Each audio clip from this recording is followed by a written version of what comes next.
meron itong ampalaya, kamatis, at saka sibuyas. Tapos nanglaga ako ng itlog. Lagyan din natin ng suka at asin, pamienta. Yan lang siya guys.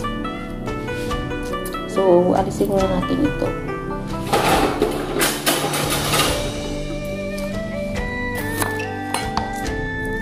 Yan, pumunta ako sa market nung nakarang araw. Bumili akong ampalaya. Mahal ito siya guys. Nasa 240 ringgit. See, mahal din ini. Ayan. So, ang gagawin ko nito, islice natin ng manipis. Tapos, alisin muna natin yung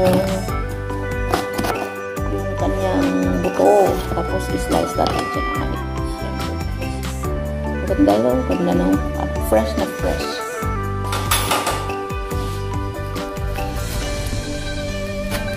Ayan, ano siya guys. Masarap siya guys pala, hindi siya mapait. So, ang gagawin natin dito, ibabad natin sa asinan muna natin. Lagyan natin ng asin at saka ibabad ng saglit para malalabas yung tubig niya. So, hindi siya mapait. Tapos siyempre hugasan natin. So, guys. Sarap, guys. So, ano ba yung mga benepisyo ng ampalaya? Ito ay maganda ito kaysa kung mataas yung sugar niyo, nakakapag-regulate ng sugar. Yan. Kaya kakain ako nito. Tapos sibuyas, ganun din.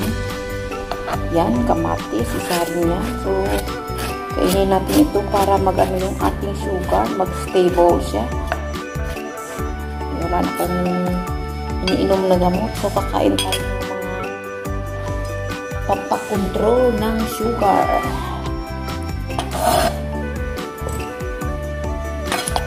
So, guys, so, hugasan niya natin bago i-slice. So, ito rin pala yung ating alisin rin natin siya. So, ito guys, minsan kinakain ko lang din na kinakagat ko siya. Pero mas maganda, ihiwain mo ng maninipis para hindi masyadong anghang.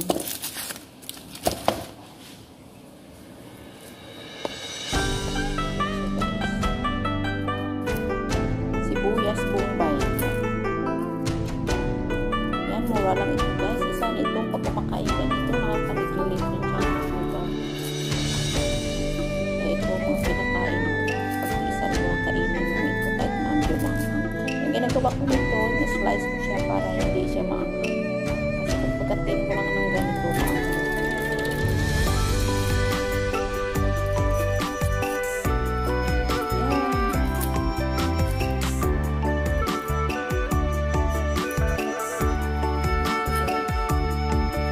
Magkano lang naman ito guys, wala lang naman yung mga sasabihin tayo ng gano'n.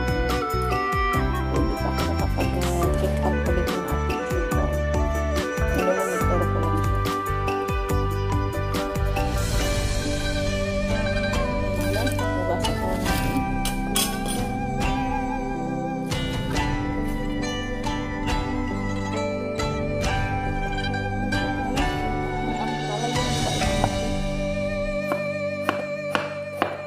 Mas masarap ang manipis.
guys yung ating hiniwang ano. So ilagay na natin dito.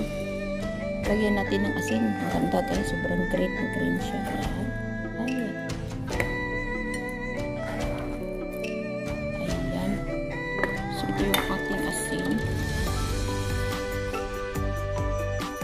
Para lang ito mag-ano, may ugasan din natin. Para maalis yung kanyang pait. So, ayan.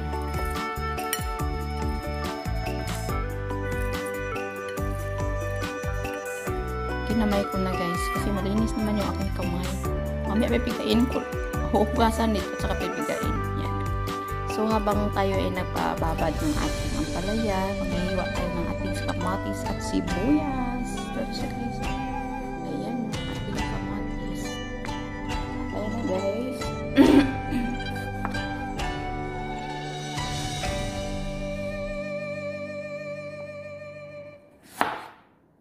Ayan, iwain natin ng maliligit. Para magkakulay yung ating ampalaya.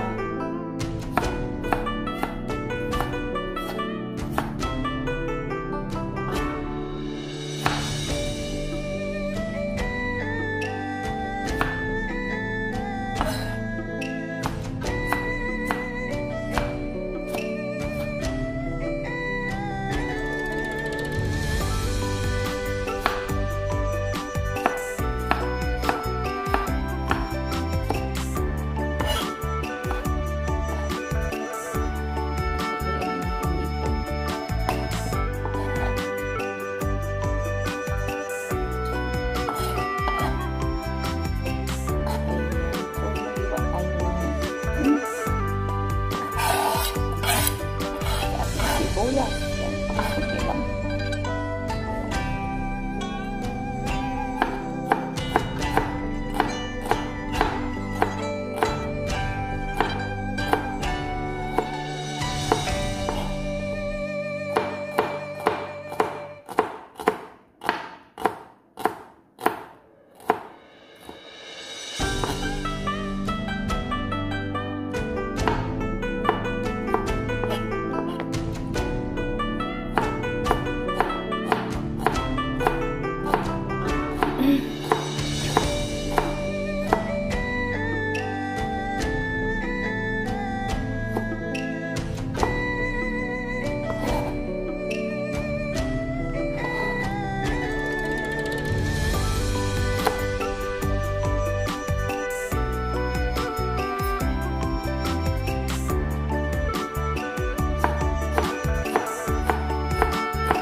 Yan. Ayun.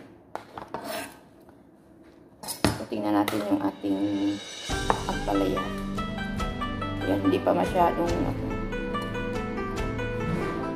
maya, mga 10 minutes pa.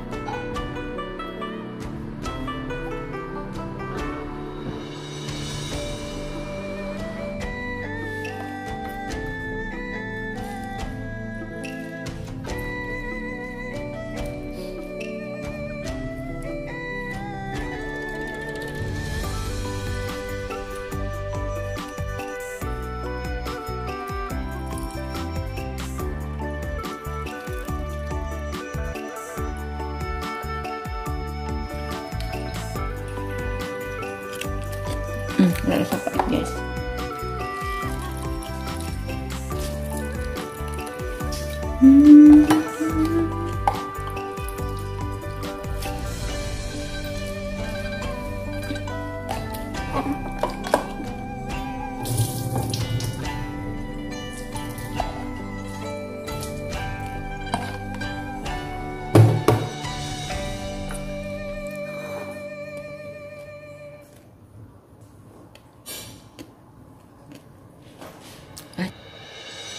So ito na guys yung ating ampalaya. Ayan.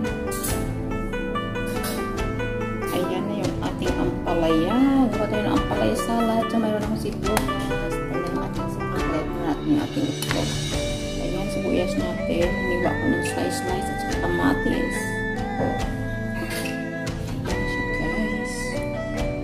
Ayan siya guys. Sarap. Sulat natin ng balsamic vinegar o kahit anong vinegar. So, ito nakita ko yung balsamic vinegar.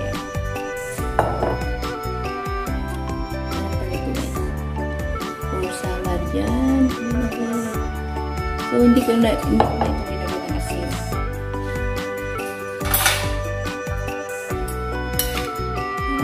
So, lagyan lang natin ang pamienta.